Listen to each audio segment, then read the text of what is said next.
Okay, again, welcome ladies and gentlemen to today's webinars, recruiting participants, making a connection with your local school, community program, or military installation. It is my pleasure to welcome you on behalf of U.S. Paralympics and Blaze Sports America.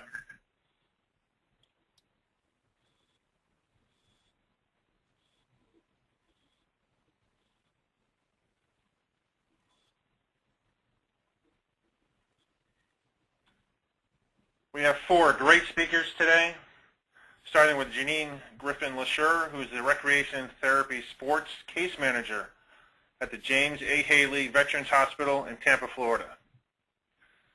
Jennifer Day is the Adaptive Sports Coordinator at the James A. Haley Veterans Hospital.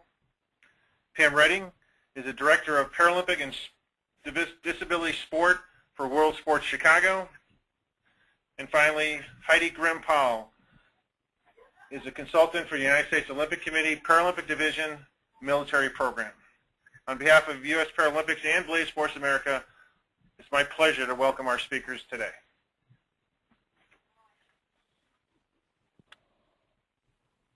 Hello, this is Jennifer Day, and today in our presentation outline, we're going to be talking about making partnerships. We're going to highlight recreation goals of the Department of Defense and the Department of VA. We're also going to discuss our VA department specifically, discuss the Paralympic Military Program, as well as the community.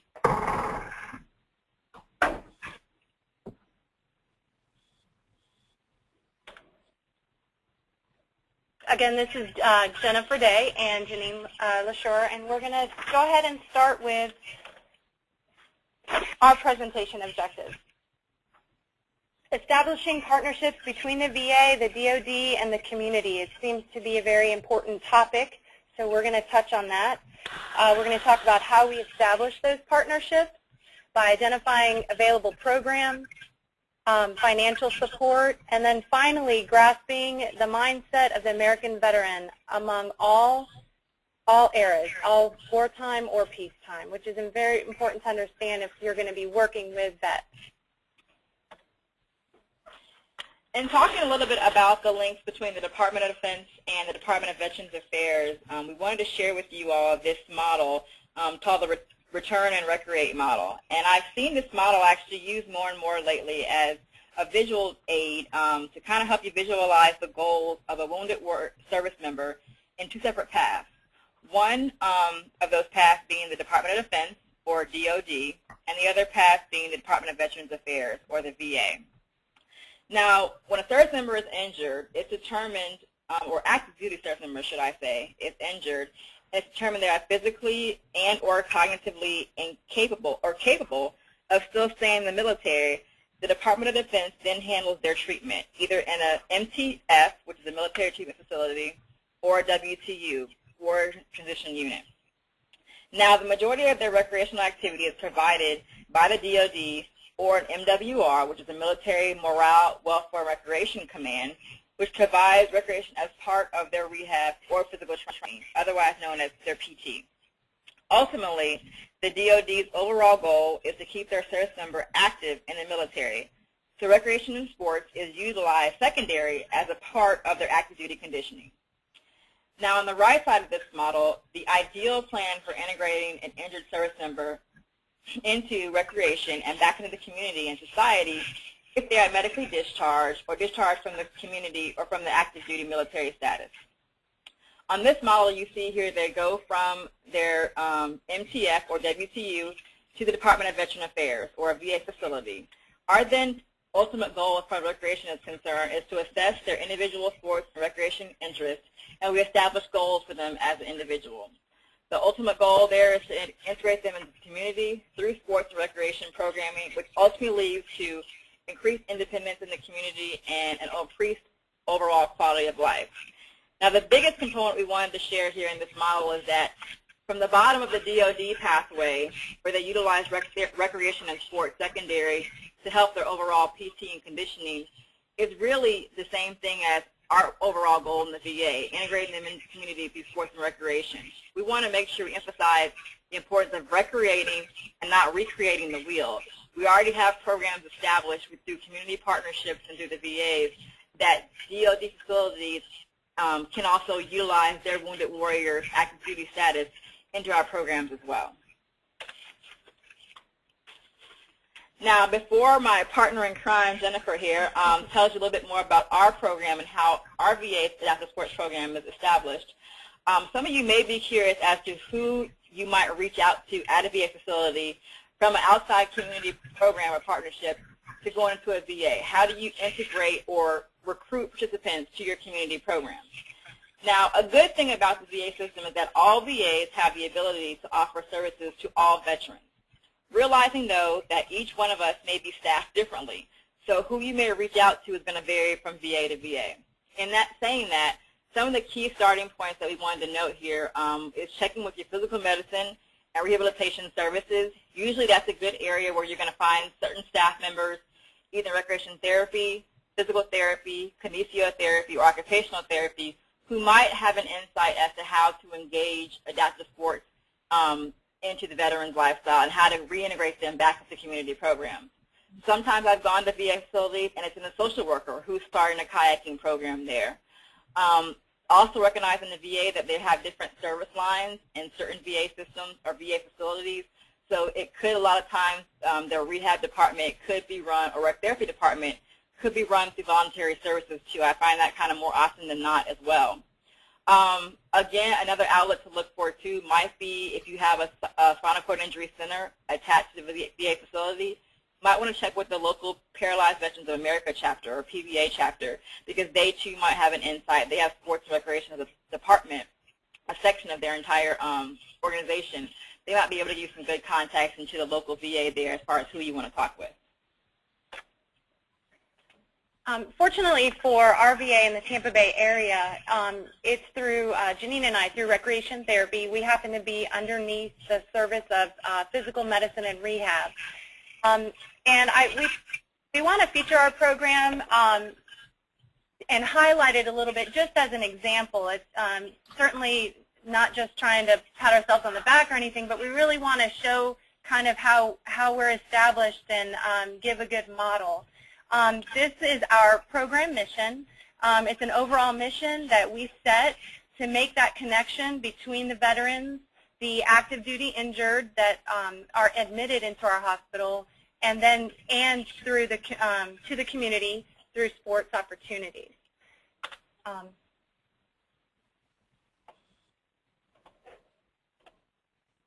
The goals here are basically how we make that connection, the goals we use to accomplish the mission that we set. And it's important to note, for those of you who are working in the community, when you're providing programming and you want to reach veterans, it's important to know not to limit your program to certain veterans. For instance, I know a lot of funding comes to recreation programming just for what we call the OIF veterans, which is the Operation Enduring Freedom, Operation Iraqi Freedom veterans or active duty injured. And it's real important to know that vets from any era, that's what I was talking about earlier, any war, peacetime, they kind of have this connection. They live in a real world and they need to integrate back into their community. So if you're in the community having programs, it's good to get away from thinking it's only for one group versus another, because kind of all vets are similar. And also equally important, if you're on a VA side or a DOD side, it's real important not to limit your program to just active duty or to only veterans. We find that our program is very successful because we include the entire community, where veterans, you know, I always say they don't live in a bubble. They live among others in the community. So our programming is open to non-veterans as well, and the disabled in the community. We also find, you know, you're not going to find a wheelchair basketball team or any other team that's only veterans. So they're going to be playing with teenagers. They're going to be playing with other adults that are non-vets. And so that's a real important thing, when not to limit your programming to your participants. And we don't want to do them a disservice.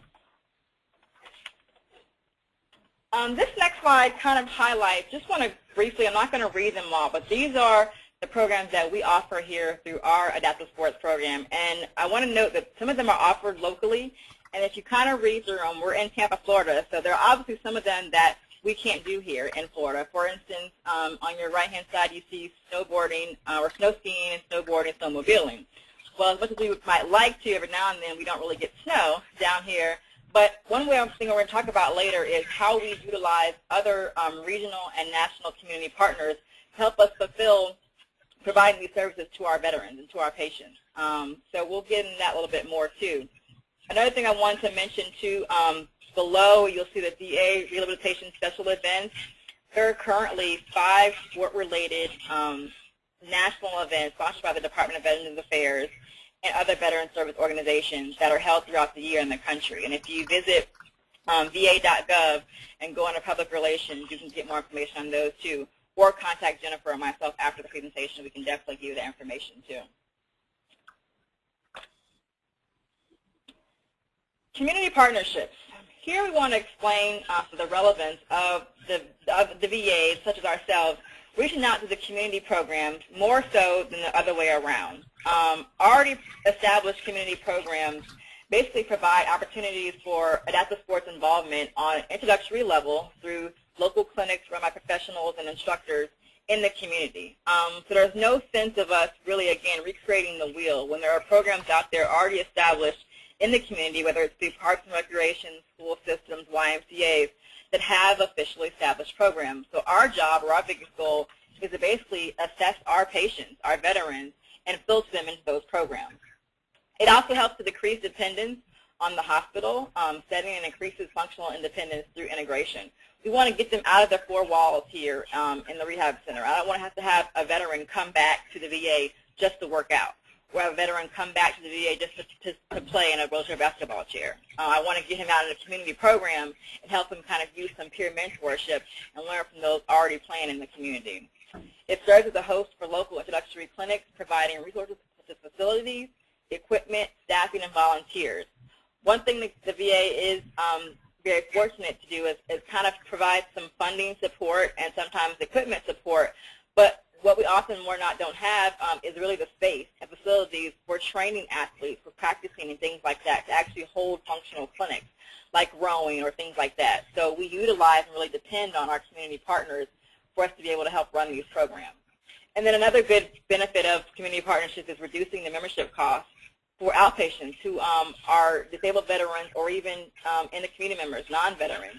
For example, we have a partnership here with the local YMCA, and anyone who's an outpatient and wants to join the YMCA, they get a discounted membership rate. They get their joining fee waived, and they can now go on their own independently and utilize the Y for aquatic therapy or swimming or fitness as well. These are just a few of our local partnerships here that we utilize, we work with to provide our local programming clinics here in Tampa. You can see we kind of have a variety of partners ranging from fitness centers to county and city parks and recreation department. We also really depend a lot on sport-specific vendors, venues, and teams, like for quad rugby or our local sailing center and things like that. And then we really also, too, we get a lot of volunteer organizations who provide a certain service, like maybe fly fishing or bass fishing or horseback riding, things like that, where they kind of come in to us and say, hey, we have this facility, we have this, the program going, how do we get some of your veterans involved? So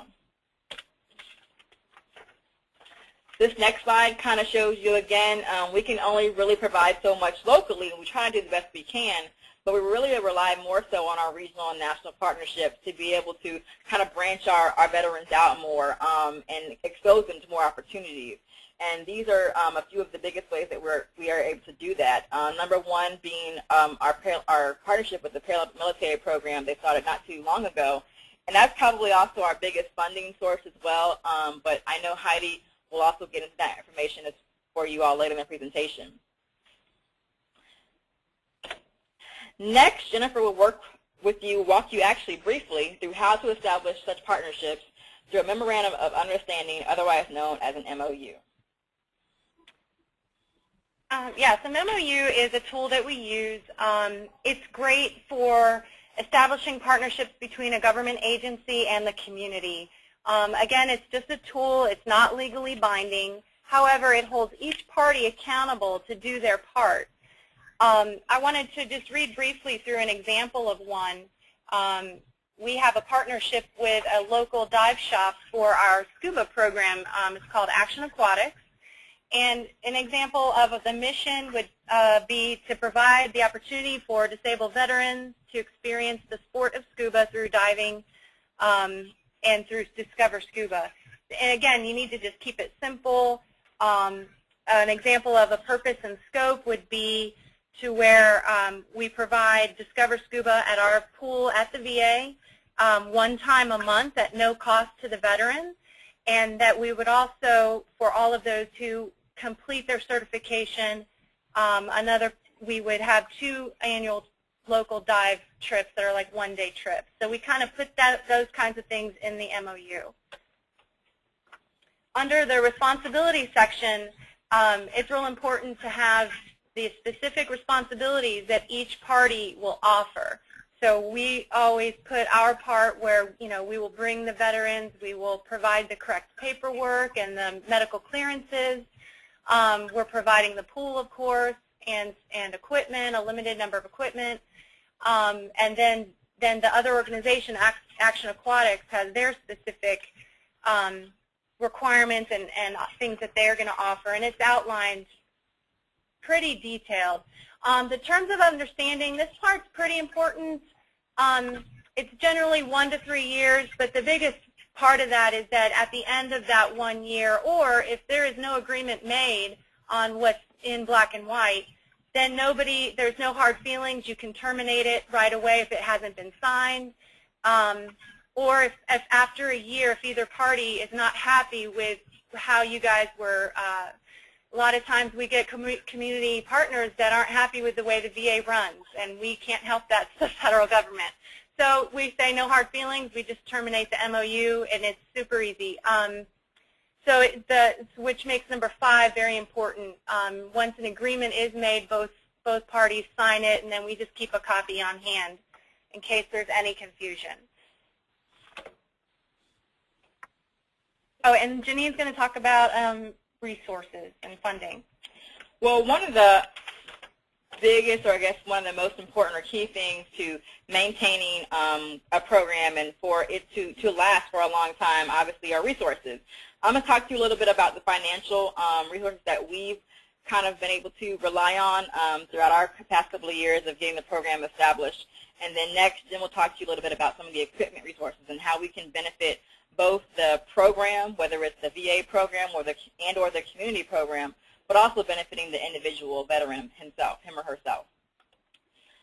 In seeing this, we can look at the Department of Veterans Affairs has a prosthetics department that really supports veterans who want to attain adaptive sports equipment, whether that be a hand cycle or a recumbent bike or even certain scuba gear that may be considered adaptive. We've also ordered before some sports chairs. We've also ordered flips for those who may have balance issues riding a regular upright bike. But the key thing here to know is that the VA is very supportive of this. They do want to encourage veterans to continue to be active and not just be a one-time thing where they purchase the equipment for them and they store their bike in the shed for the rest of their lives and doesn't really ever see, you know, a trail again. So that's one thing to note, too, that we are capable of doing that for an individual. There's also the Chapter 31 Vocational Rehabilitation Quality of Life grant that can kind of help provide funding for veterans who are on more of the independent living track with them as well. And looking at grants, that's probably one of the majority things that I'll do on a regular basis through my job, is helping them, again, find regular, consistent funding support for us to be able to maintain our programs. Again, our biggest grant supporter or our biggest funding source is through the U.S. Olympic Committee's Paralympic Military Program, and we will write an annual grant for them once a year to help pretty much fund and be able to run most of our local clinics and camps. I've also just put a couple of others up there that you may or may not have already delved into. Christopher and Dana Reeve Foundation, they do quality of life grants. They do 2 grant cycles per year. Also, Child Athletes Foundation, they actually just announced their new grant cycle is up. It started at the beginning of September, I believe. And we work with them a lot for veterans and also non-veterans in the community who play on a local sports team, as far as those guys who might have been injured for 12 years and their basketball chair is, 11 years old.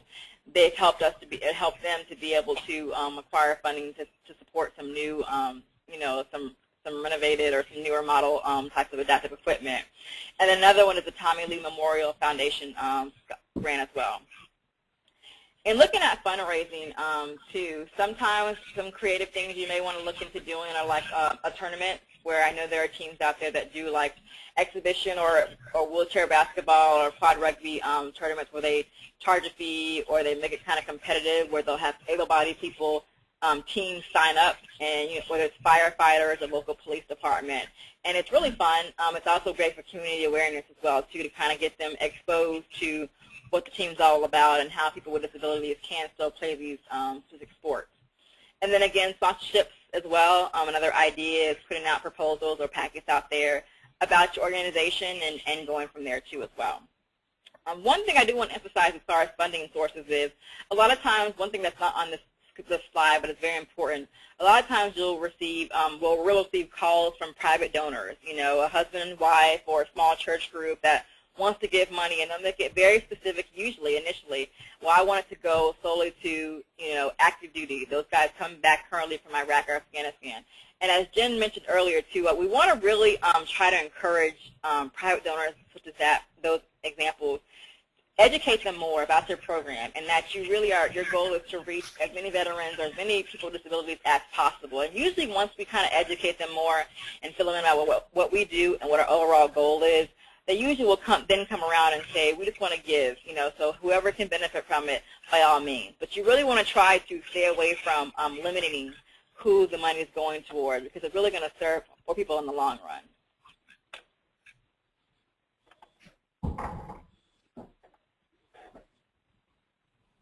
Just briefly here, this is a sample grant outline. I know there's probably a million ways out there of how you can write a grant. This is actually taken from the U.S. Paralympic Military Program grant that we write each year. This is kind of how I outline it. So it gives you an example of the key components you should have in your outline.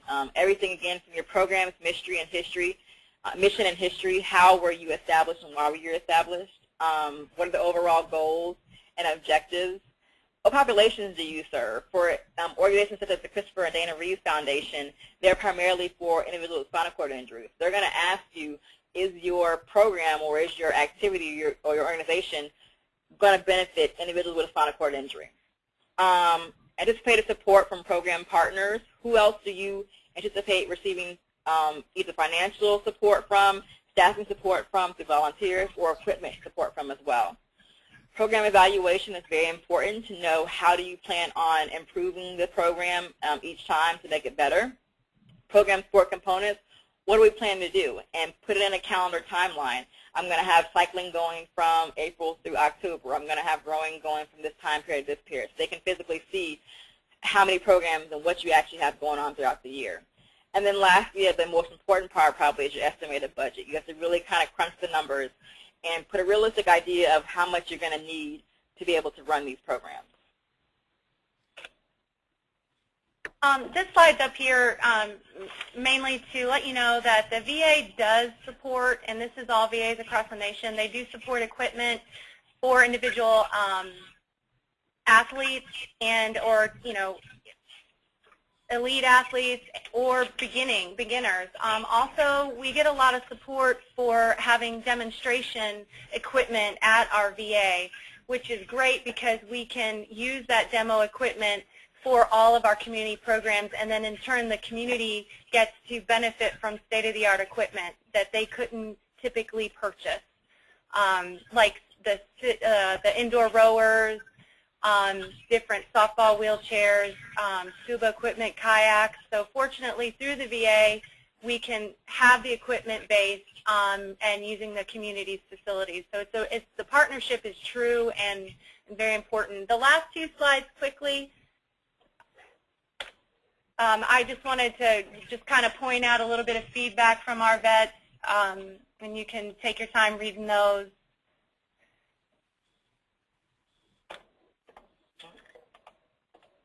And then the last one here, just a couple programs that we're able to fortunately bring some veterans to, and then their feedback. Majority of these programs are made possible through our partnership with the United States Paralympics. So now we're going to present Heidi Grimm-Powell, and she'll give you more information on the Paralympic Military Program. Good afternoon, everybody. As they just stated, my name is Heidi Grimm-Powell. I am a consultant with the U.S. Olympic Committee in the Military Paralympic Program. I'm a retired U.S. Army Lieutenant Colonel, 20-plus years of service.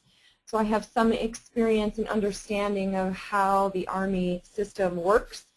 And in particular, my job is to work directly with the warrior transition units all across the country that serve the U.S. Army and house most of our recovering wounded warriors.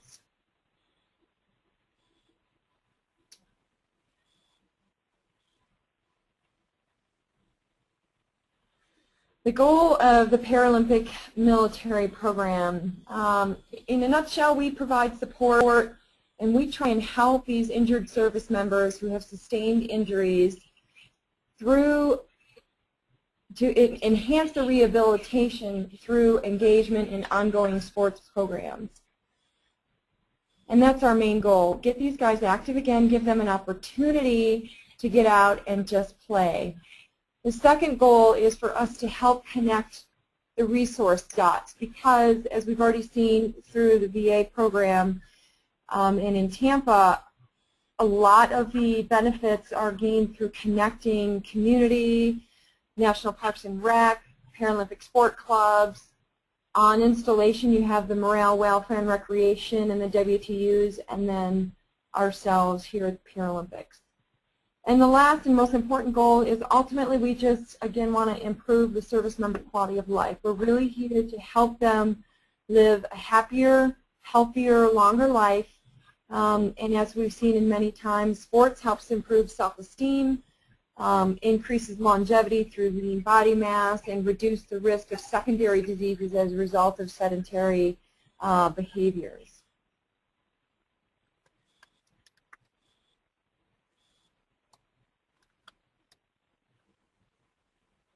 I know there's a lot of information on this slide, but I thought it would be extremely beneficial for people who are all over the country to see exactly where the WTUs are located. Obviously, there's a large concentration on the Northeast, in the northern region, and these regions, as you see, Western, Northern, Southern, Pacific, and Eastern, RMC stands for Regional Medical Command.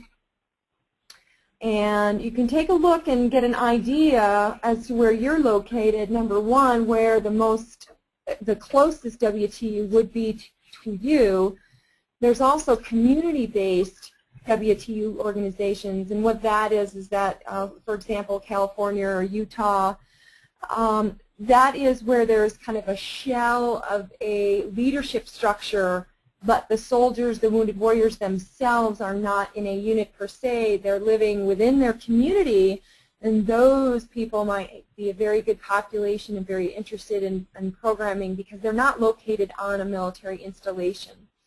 The one thing I would just let everyone know is, having worn the uniform and lived in the Army for 20 years, is that sometimes it's hard to break into that organization and that structure, because if you've ever been on an Army installation before, they're pretty well self-contained.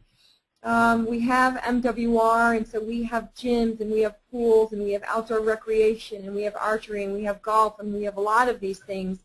But yet what they don't have, and where you guys can come in to help and facilitate, is the adaptive piece of it.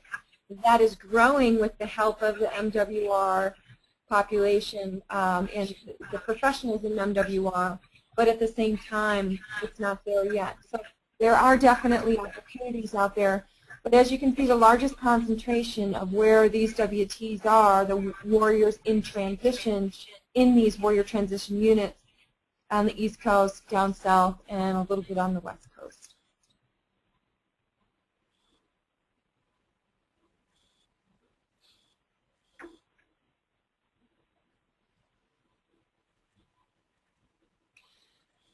One of the things that we do and we really enjoy doing and see tremendous benefits to is what we call military Paralympic sport camps.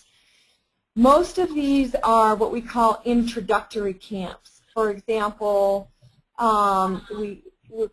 we work with Lakeshore Foundation in Birmingham, Alabama, but at that particular camp we will have 5 to 6 or 7 sports that we bring 50 to 60 military wounded warriors to, and help introduce them to a sport where perhaps they had never engaged in before, or perhaps they were a swimmer prior to their injury and now they're learning how to swim again with this new injury. We also do a higher level camp whereby if we saw at one of these sports camps they had some potential as a shooter, for example, or a thrower, then we would bring them to an invitation-only camp, such as the shooting camp, or the track and field camp, or the rowing camp. This is above and beyond the introduction, but perhaps someone who might have aspirations or potential to go at just a higher level, and that doesn't necessarily mean the Paralympic level, that just may mean they want to compete at the local community level.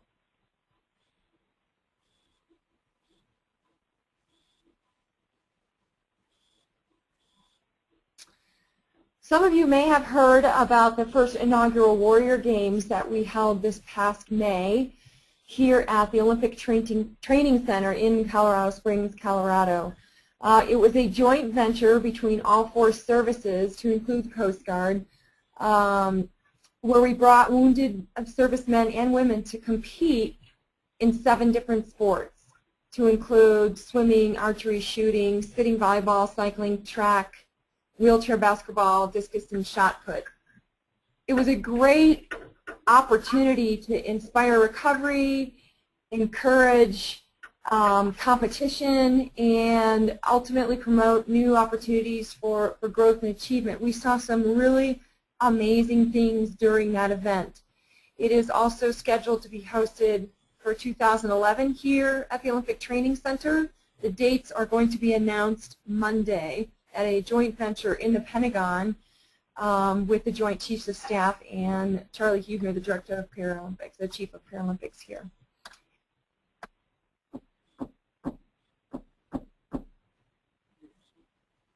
If you do have any specific questions, here's 2 points of contact. Well, one specific point of contact for the Warrior Games. Laura Ryan is the event director for the Warrior Games, and there's her contact information.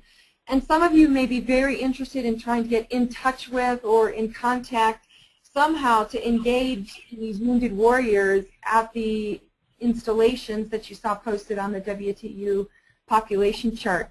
My best suggestion to you is 2 things. Number one, it's probably easiest to reach out to the local installation morale, welfare, and recreation division. Most of the time that information is easily found on the web if you just put into Google or Yahoo or whatever search engine Fort Carson Morale, Welfare, and Recreation, or Fort Polk MWR.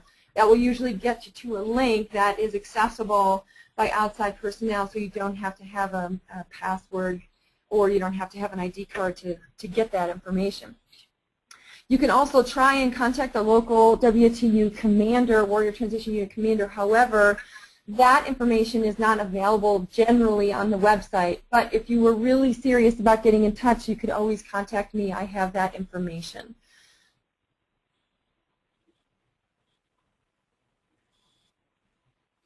I'd like to now introduce Pam. As we've talked, we have great partnerships, and Pam is one of our partners out at World Sports Chicago, and she's going to continue.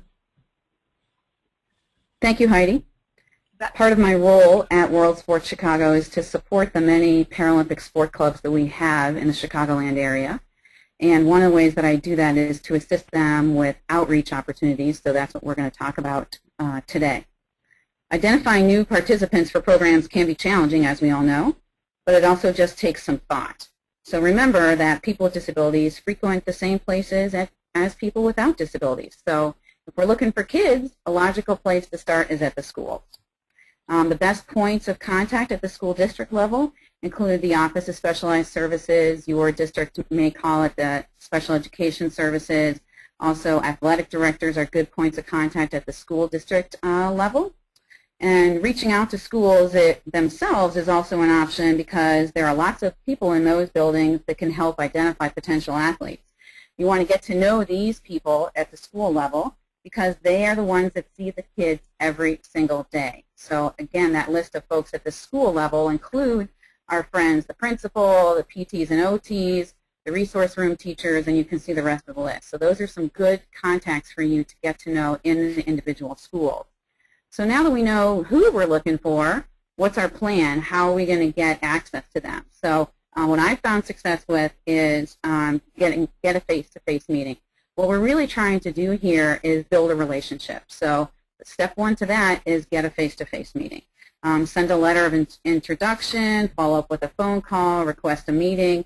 I think it's really, really important to meet with these folks versus just getting some kind of an agreement that they're going to put your information in the kids' backpacks in the school.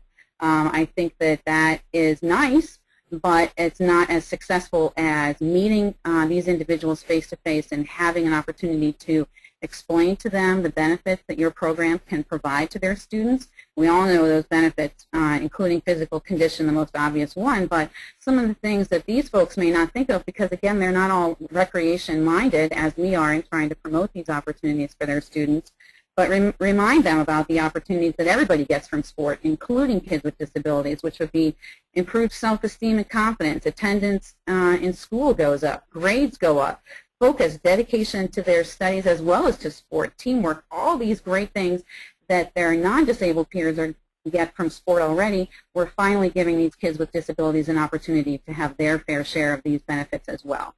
And in this face-to-face meeting, I think it's very beneficial if you could bring props for them to see because, again, these aren't necessarily sport people you're talking to. So if you can show them what a bocce set looks like, show them pictures of what these bocce athletes look like doing their thing. It really helps to engage their thought process in thinking about the kids in their school that can benefit from the programs that you're trying to share with them. So I think that's really important. And another good thing to do is bring an athlete who can talk to these folks about their personal experience in school maybe and perhaps how they sat on the sidelines and never learned anything about teamwork and fitness and sport because they never were involved. Or somebody that has a converse experience and had an awesome time integrating with their peers and learning about sport and benefiting in that way. I think, again, that the leadership that we're trying to, whose attention we're trying to get, really needs to hear this messaging from you. Okay. So now that we've got their attention, we've had the meeting, I think good ways to continue with this momentum is include the following things in my bullet point list there. You can see. What you need to do, I think, is let the sports do the talking. Partner with the schools to provide sports opportunity for mutual benefit. So, for example, you can volunteer to provide a school assembly. Bring in some wheelchairs, sport wheelchairs, and have some kids with disabilities play basketball against some kids who don't have disabilities. Have them get in the chairs, too, and see what wheelchair basketball is like.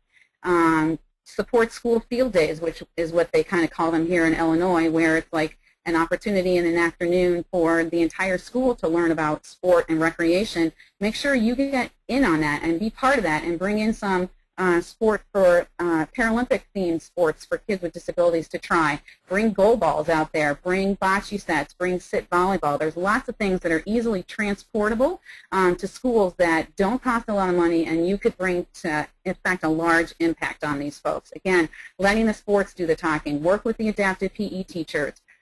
Organize clinics. And I think that by bringing these things to the forefront, you're going to have a lot more success with these folks who, again, don't necessarily understand sport. They understand the kids. So now that we've got their attention, we need to keep the referrals that they're going to generate because of all the great things that they see you're doing in your program And what they need to know now is the great effects that your program is having on their students. So you want to keep them in contact with newsletters, website updates, featuring the student athletes that they have referred to your program. That's a great way to keep the school engaged and excited about referring athletes to your program. Invite the school contact, whoever that person may be, to attend events that you're hosting. Maybe even you're hosting events at the school, which of course is even better, a way to get a lot of people involved. And I think, again, have the sports do the talking. That's really, really important.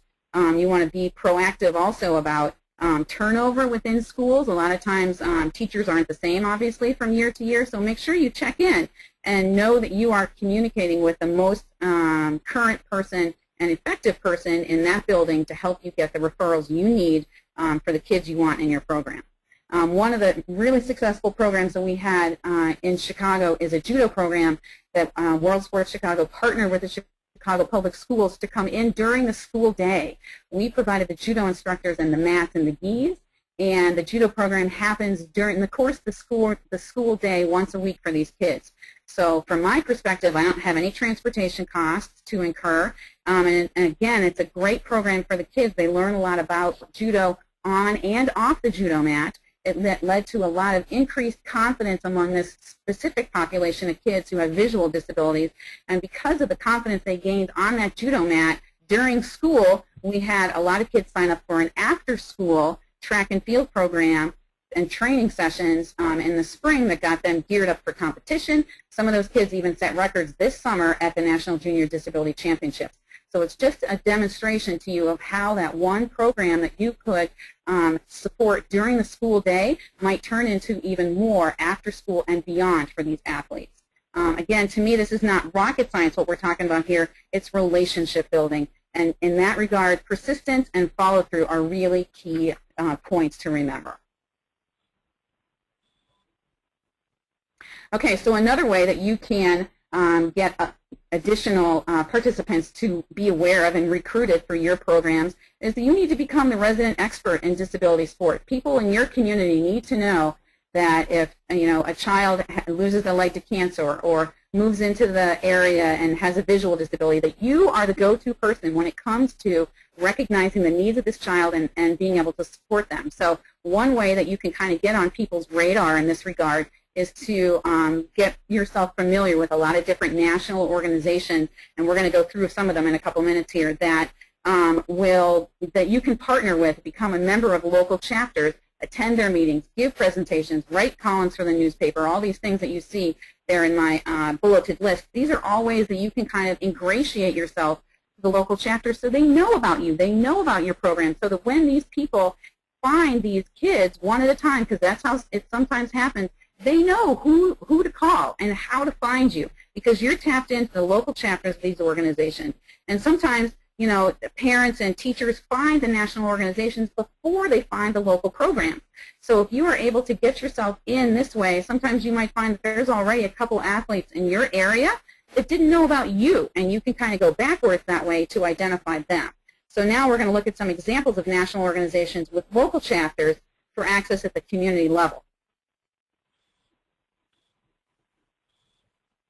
We're going to just kind of zip through these because, again, this webinar is going to be posted so you can access all these websites and stuff going forward. I just want to point out that the American Heart Association has a component to their website where they talk about stroke and stroke survivors, and so that's why I have that one listed there. But you can see all those at the very beginning of the alphabet.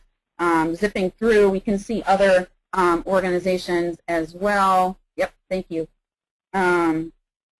Many different, this is not meant to be an exhaustive list, this is just kind of an FYI of some national level organizations that do have local chapters where you can, again, get yourself in the front door, meet people locally who can then potentially connect you to kids as they come on the scene. And parents too, parent groups are great, let's not overlook that resource either.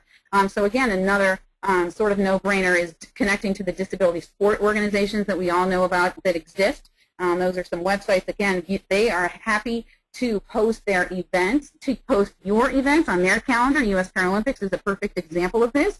You can go to their community website area and see a lot of different things that community sport, Paralympic sport clubs are doing in individual communities. Make sure you keep that current, because you never know who is looking at it on the other end as a resource for their child or for themselves. That's another way you can recruit people without actually getting out there and pounding the pavement yourself. But by setting yourself up for success like this, you can have success. So now we're going to talk about community outreach. And to me, again, this is really important. Always carry your business cards. You never know who you're going to run into, where they are. Perfect example of this, just last week in the parking lot of the grocery store, I was delivering a bocce ramp to someone else in Chicagoland who had a need for a player. A woman who was putting stuff into her car, she came up to me afterwards and said, hey, that looks like adaptive equipment. What are you doing?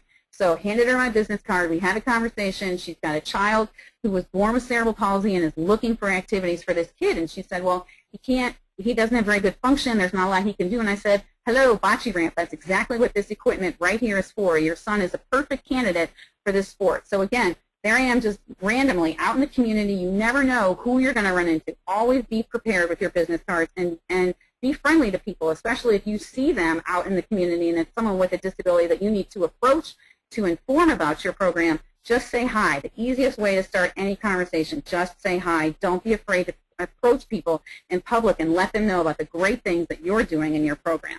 And remember, follow-up is key. Okay, so really quickly here, remember, people with disabilities go to church, they go to the grocery store, they're in the mall, the movies, just like everybody else. So always be prepared, engage them. Here's some disability-specific consumer-oriented suggestions.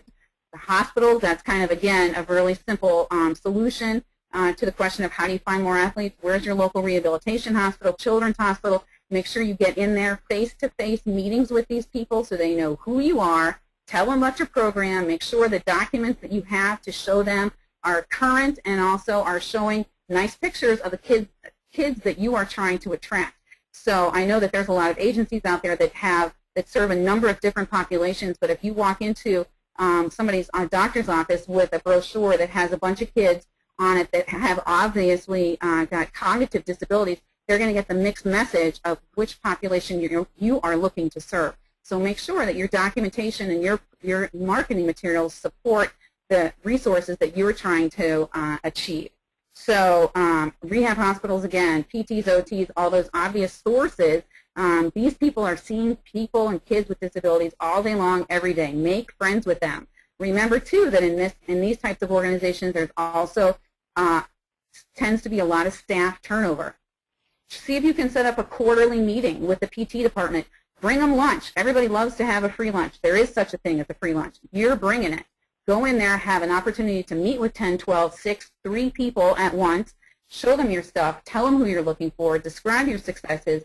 Tell them, you know, the population that you seek, and they will listen to you. I think it's really important, again, that you are persistent and you follow up with this group because they will pay off for you in spades.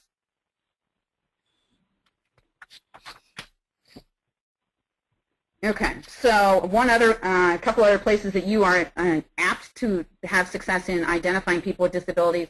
Any of these bulleted folks here, the City Department for People with Disabilities here in Chicago, we have an awesome mayor's department for people with disabilities, the largest one I think in the country, 35 full-time staff, and they love hearing about opportunities for kids and people with disabilities. They love sending that information out. So again, the recruitment that you're doing might be in recruiting people to help you spread the word. So these are great places that you can visit and make your face known so that they understand what this flyer is about when they receive it from you as an email, that they know who you're looking for and they can help support the needs that you have. Centers for Independent Living, Parks and Rec Department, again, a lot of those folks already have programs going. You can tap into them for additional resources and opportunities. Service organizations as well. Those people, everybody knows people. That's the thing. You need to get yourself out there and get connected to all these agencies and organizations because they can help you just by a matter of knowing who you are and what you're trying to do. So I think that's really important with this whole recruitment tool is that you need to be your best marketer in that respect. You and knowing your program and what you're looking for, you need to get out into the community and visit these people and let them know what you're trying to do.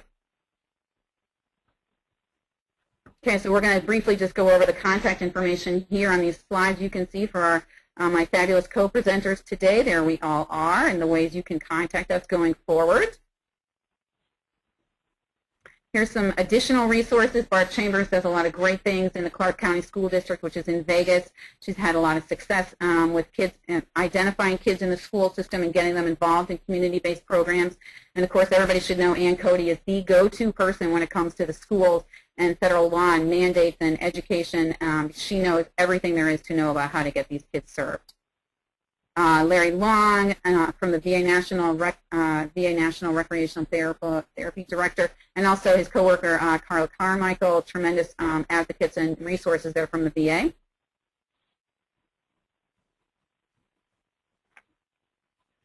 Okay, and this contact information is for me, Jeff Jones at Blaze Sports America. I'm available for technical assistance related to any program need that you have. If I can't find out the information, I'll find someone that can. We provided all this contact information because part of what we want to do with our webinars is connect the dots.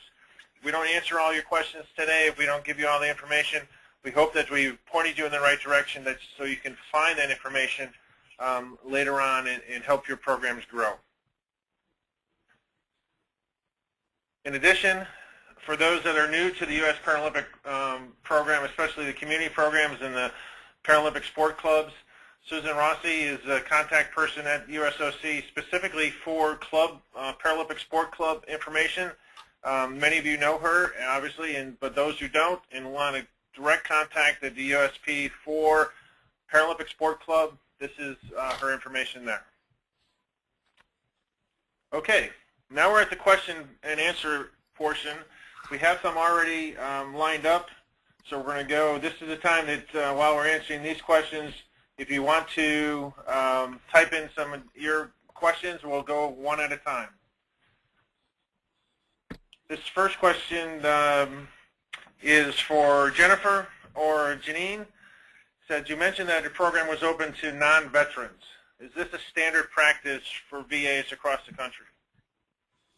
No, it's not, and but we find it very unfortunate because we found that that was really a key to connecting our VA with our community. It's very typical to have veteran-only programming or finding community partners that will have the veterans participate only. But what happens is that we're not really integrating them in their community. We work primarily with our outpatients, and our outpatients, you know, they live in the community, and when they're playing that, like my example was wheelchair basketball, when they're playing wheelchair basketball, they're playing with kids who are 15 all the way to adults in their 50s that have disabilities that are not veterans. And so we find that it's essential when you're making that connection. Your programming really grows, so that's great for you, it's great for the community, and it's essential for the veteran trying to get back into living an everyday life. It's also very important, too, for peer mentorship, because a lot of the individuals who aren't veterans, who have been living in the real world and dealing with the barriers in the community, whether it's physical barriers or stereotypes, things like that, stigmas, they can really help our veterans who are just integrating back into the community after their injuries. They can really help them in more of a peer support type way. So we really want to encourage more of our VA systems to really facilitate more programs open to anyone with disability, not just veterans. Okay, very good. One for Heidi. Is there a cost to participate in the military camps or warrior games? No, not at all. All of that is covered by the Department of Defense as well as U.S. Paralympic Military Program. Very good. One for Pam. How does this work when you have a great number of schools in a district and only 1 or 2 disabled students per school? Oh, yeah, that's a challenge, isn't it? A lot of what we try to do in that case is try to educate the adaptive PE teachers so that they know how best to integrate that student into existing programming in the school, and then make sure that the parents and everyone is aware of resources that your program can provide to that athlete on weekends and after school. So that, of course, is going to involve transportation and gets to be a lot more of a challenge, and we face that here in Chicago as well. Their kids are spread out. It's not easy. Okay. Here's one, I believe, well, for Heidi or maybe Jennifer. It's from the program of UCP of New York. They have a great program that's administered in a school, and they're working with the Department of Education, and they go on, and this will be in the follow-up paperwork that you get. But the bottom line is fundraising is always an issue. The bottom line question is, do you think there would be wounded warriors that would be considered a part-time coach administrative position within our sports program?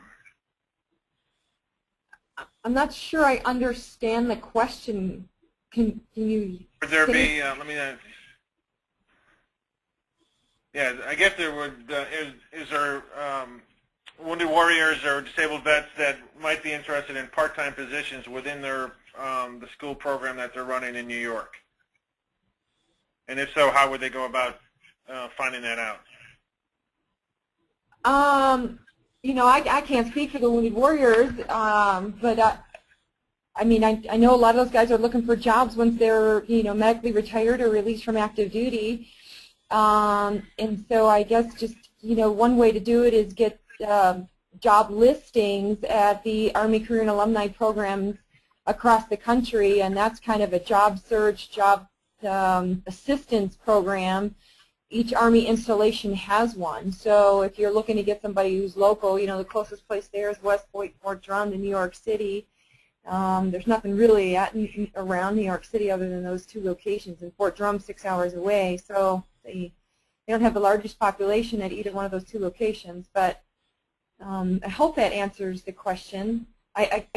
You know, I can't say what they would be interested in. I mean, they're interested in all sorts of different stuff, and some kind of depends on their level of disability and what they're medically retired at.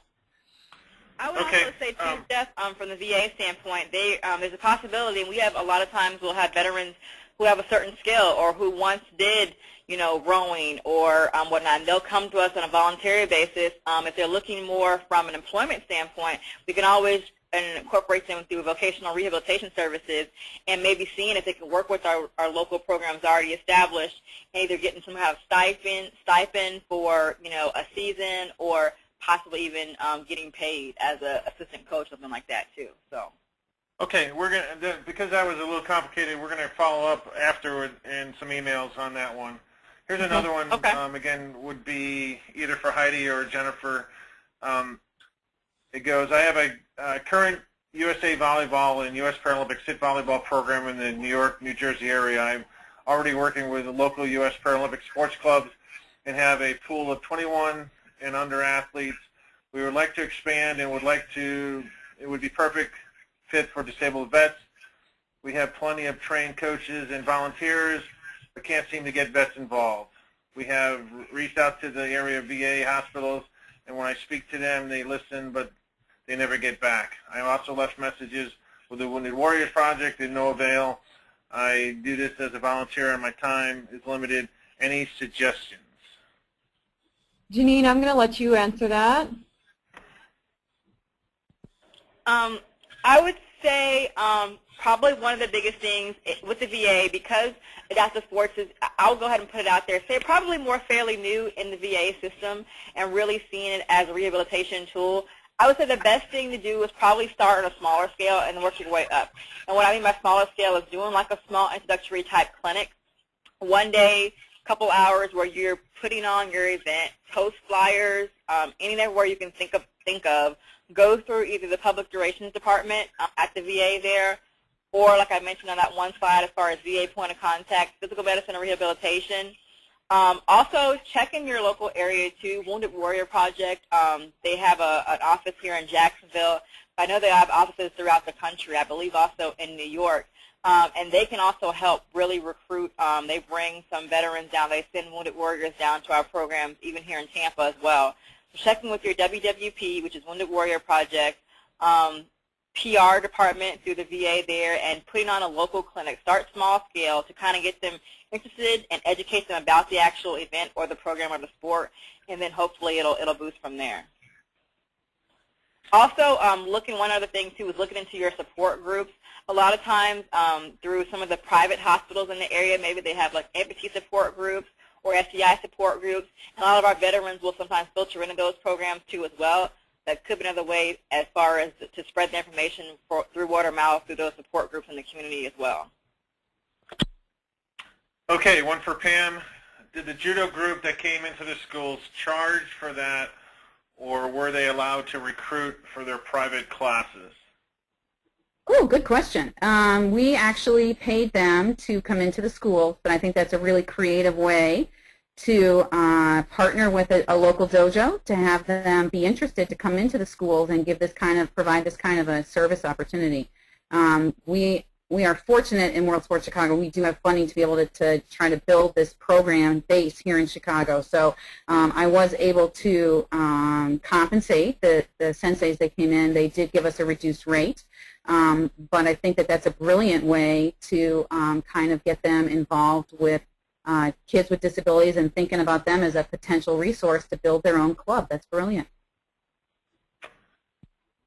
Okay, I'm not sure who this goes to, maybe Jennifer and Janine, but the question is simple. Have you had difficulty working with your local VAs? Maybe that's for Pam, I guess, because she's the only community-based program person here. But have I had trouble working with the local VAs? Yeah. Well, I've made a lot of really good connections with the VA for sure.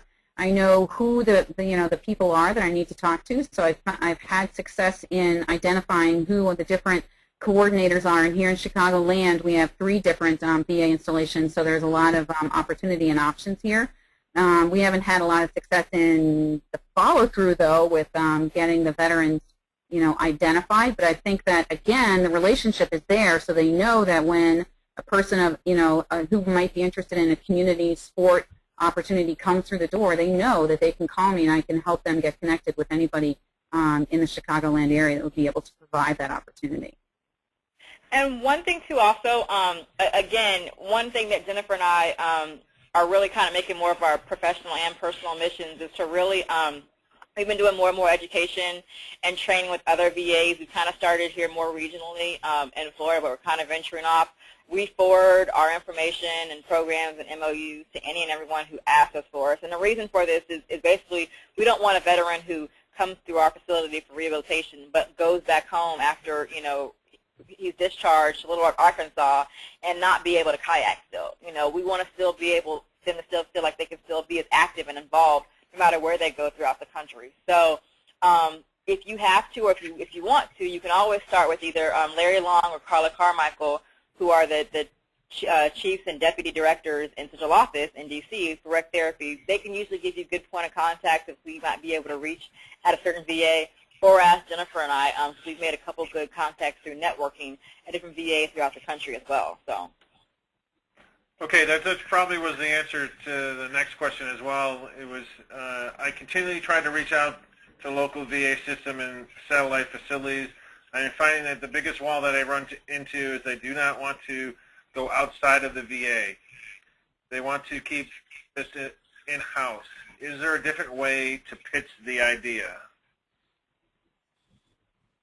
I think, again, our motto is getting them outside the hospital walls and also being patient, because remember that the VA, the model as it's set up, originally is rehab, and then they're kind of on their own. So what they do in those 4 walls or in the therapy room is pretty much always been the focus up until now. What we're really trying to do is put more emphasis on the important thing is how they're going to live the rest of their lives, which is basically going to be outside of this hospital setting. So again, it's really educating them, a little bit of patience too, but also just continuing to promote your programs and figuring out how you all can make, I don't say make our jobs a little bit easier, but help us to help the patients reach their rehab goals a little bit faster, in a sense of if I have somebody who I can filter in a community program, then he's already addressing the physical and and attitudinal barriers in the community by being out there and being active, and that's just one step closer he is to being as independent as possible. So again, if you aren't comfortable, if you're kind of running into a door with that, feel free to talk with us, or like I said, Larry or Carla as well. Okay, I believe this is for Pam. Where do we look for funding as a Park and Rec department in order to make our programs affordable for the special needs population in our community? I know they're often limited funds and are on government assistance. Right. I think that's a very real issue, and I would refer to one of the last slides that I put up about community outreach, where I listed some service organizations that tend to have chapters in all kinds of local communities, including our Lions Clubs, which really serve very well people with visual disabilities, also Kiwanis Clubs, Rotary Clubs, military groups, Challenged Athletes Foundations. Of course, U.S. Paralympics is very generous with grant funding, and for that matter, any of those national organizations that we talked about, spinal cord injury, United Cerebral Palsy, a lot of those groups also have access to grants, possibilities that you may be able to access to support the programming needs of the individuals you're seeking to serve. Yeah, Pam, I'm going to jump in here too, because as you already said, U.S. Paralympics is pretty generous with grants, and we do have some grants that we have issued to local national parks and recs divisions and departments, especially if they're going to directly facilitate programming for the warrior transition units in the area. Perfect example is Colorado Springs Parks and Rec here, works directly with the Fort Carson WTU, setting up and facilitating programming for them. So that opportunity is available. Okay, does the VA military program help vets and athletes travel to semi-local programs? The Fort is 2 hours away from our program, but we are the only ones really offering continuous sports. I know the travel cost is a bit for many of vets. Would any of the grants and programs cover these costs for them? Yes and no. Yes, meaning we are able to provide some travel funding mainly through our U.S. Paralympic Military Grant, basically for local or regional competitions fees. For those of our kind of more, those who are more of our emerging athletes trying to get to that more elite level, for them obviously to make qualifying standards and get some good times, they have to actually compete, whether it's locally, regionally, or nationally. So we are able to support through our grant funding those individuals who are registering and actively being involved in those competitions. Also, another good resource is the CAF, Talent Athletes Foundation. They can also, and have in the past, and still do, support with equipment resources, funding for whether it's archery equipment, things like that, that a VA might not be able to support that veteran on because they've, reached their limit or whatnot. But also they do help with travel expenses as well for competitions too. Okay, is it appropriate to contact the director of a VA hospital to initiate a relationship, as it seems that they are the ones who would decide if a VA will partner for grants and programs? I have approached the various areas in the hospital and seem to come to a roadblock each time. The VA is a little tricky. There is obviously a chain of command. I wouldn't suggest going straight to the director because a lot of times that might ruffle some feathers. I do understand, and Jennifer and I do understand because we have seen in other VAs that we work with quite often, that when you sometimes want to start from the bottom and go up, you usually end up hitting a door, at the bottom, and that's kind of where it stops. I would suggest probably a better approach is, again, contacting Carla or Larry, because they can better advise you who the right person is, and also help provide assistance to that chief in rehab or chief in recreation therapy to kind of open up their insight a little bit more to allowing the program to be able to happen. But I would tend to stay away from contacting the actual director of the hospital.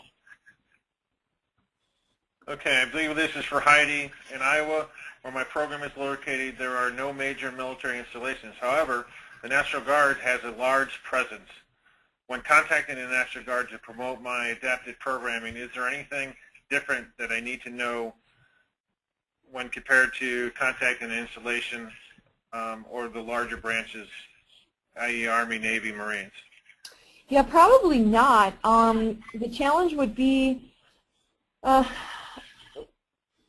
if they're wounded, if they've been National Guard that's been activated to serve in an active duty capacity, And if they're wounded, then they probably are not then back there at that home station. They're probably at one of the CBWTUs or a WTU, because in the WTUs they not only serve active duty, but they serve Guard and reservists that are still on active duty and getting medical care. But that being said, they might then, once they're done, be returned back to home station, which would be where the Guard unit was situated and was stationed. So, but as far as approaching and trying to get information and bringing, getting the soldiers engaged, I don't think there's really that much of a difference. But feel free to give me a call personally. You've got my phone number, and I'd be more than happy to talk to you through more of that in detail. Okay, has anyone had success working with the Easter Seals as a resource for potential athletes? Yes, I think that I in fact just met with the Easter Seals folks last week here in Chicago. They happen to have their national headquarters here, and I learned that they do a lot for our veterans, which I had no idea. Coming from my background, I knew Easter Seals as a support mechanism for kids with disabilities, but had no idea of this whole military component, and it's very far-reaching. They have a lot of programs and opportunities for veterans, and the people that I talked to this week were extremely supportive of the Paralympic initiatives that I brought to them, and I think that we may see some movement on that even on the national level with some good partnerships getting involved here. Okay, we have a comment more than a question, which is a good comment. Someone said, I've had success recruiting vets at a local community college and university as they have veteran services and disability services office on campus. So those, again, that may not have a military installation in their area, there's plenty of colleges and universities, so that could be another avenue for recruitment, not only of vets, but also of people with disabilities. Good point.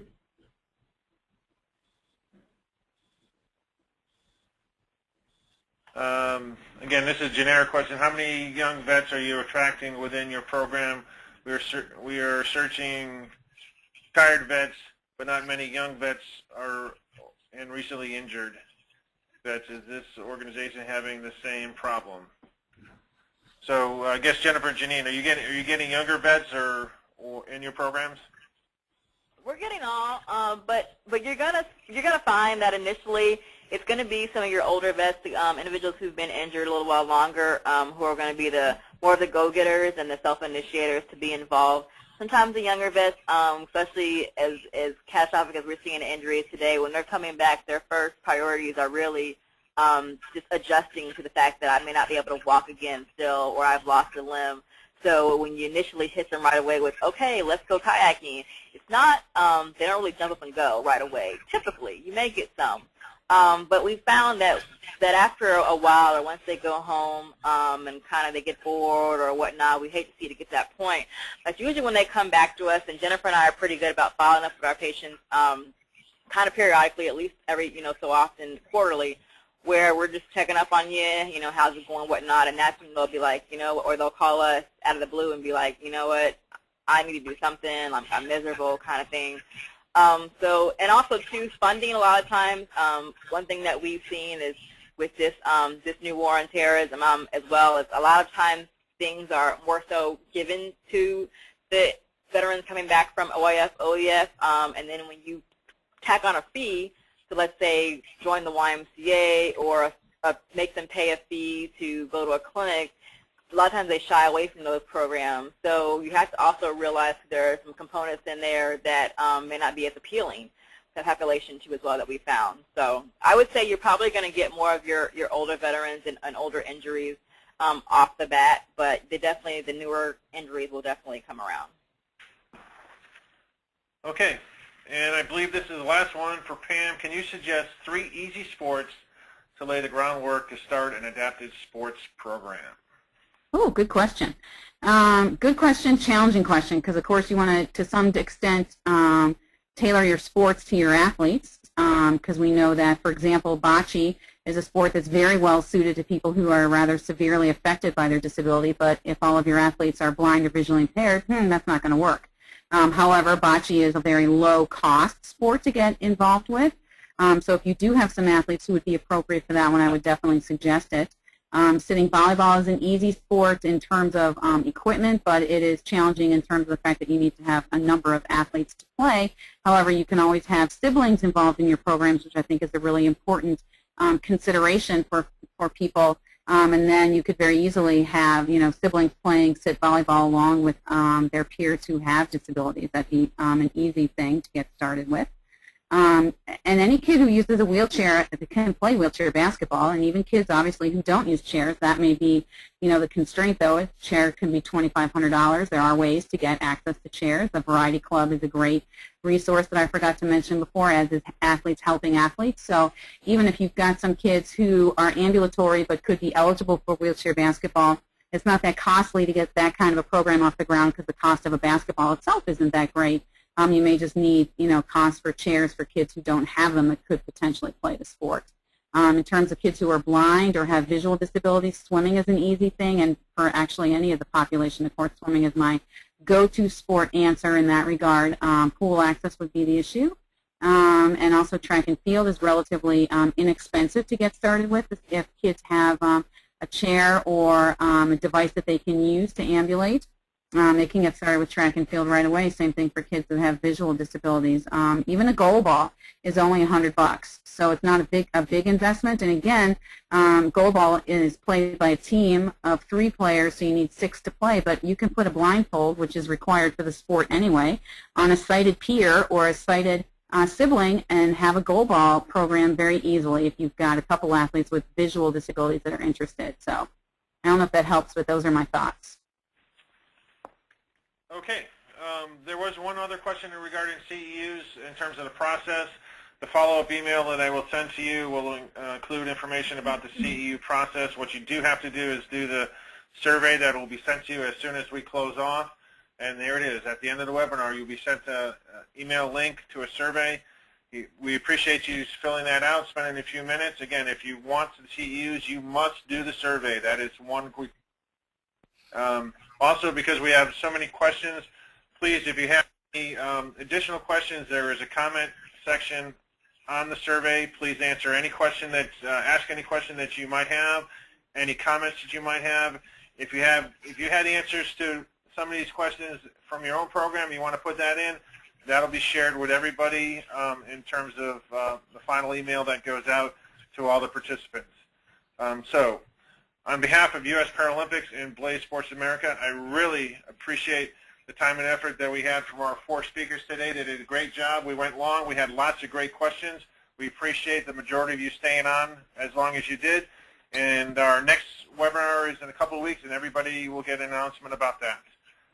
Thanks again, and have a great afternoon.